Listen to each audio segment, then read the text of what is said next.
সাত সকালে বিঘ্নিত মেট্রো পরিষেবা। চাঁদনী চক মেট্রো স্টেশনের কামরায় ধোঁয়া, তড়িঘড়ি খালি করা হয় কামরা, নিরাপদে নিয়ে যাওয়া হয় যাত্রীদের। পরিষেবা কিছুক্ষণ বন্ধ থাকার পর ফের চালু করা হয়। সাত সকালেই বিঘ্নিত হয় মেট্রো পরিষেবা।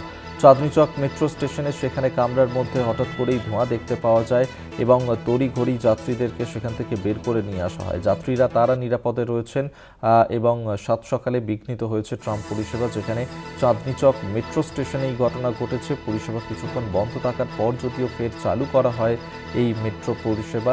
চাঁদনী চক মেট্রো স্টেশনে কামরায় হঠাৎ করেই ধোঁয়া দেখতে পাওয়া যায়। শাশ্বতী রায় আমাদের সঙ্গে টেলিফোনে রয়েছেন প্রতিনিধি, আরো বিস্তারিত জানবো। শাশ্বতী, হঠাৎ করে মেট্রো স্টেশনের মধ্যে সেখানে ধোঁয়া দেখতে পাওয়া গেল, কি কারণ, কি জানতে পারছো?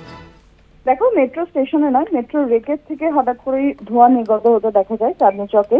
এবং চাঁদনী চক মেট্রোতে প্রবেশ করার সময় ডাউন লাইনের একটি রেক থেকে এই ধোঁয়া দেখতে পেলে সঙ্গে সঙ্গেই স্টেশনে ট্রেন থামিয়ে যাত্রীদেরকে আগে ইভাকুয়েট করা হয় এবং সম্পূর্ণভাবে নিরাপত্তার খাতিরেই এই ব্যবস্থা। এবং তারপর রেকটিকে কারশেডে পাঠানোর ব্যবস্থা করা হয় মেট্রো রেলের তরফ থেকে।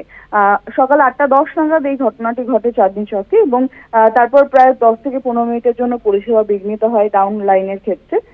তারপর থেকে কিন্তু পরিষেবা স্বাভাবিক হয়ে গেছে বর্তমানে এবং সম্পূর্ণ পরিষেবা চলছে কবি সুভাষের পরিবর্তে শহীদ ক্ষুদিরাম থেকে দক্ষিণেশ্বর পর্যন্ত।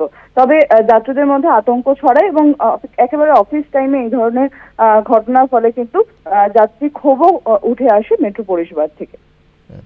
ধন্যবাদ শাশ্বতী। তোমার শাশ্বতী রায় আমাদের সঙ্গে টেলিফোনে ছিলেন প্রতিনিধি।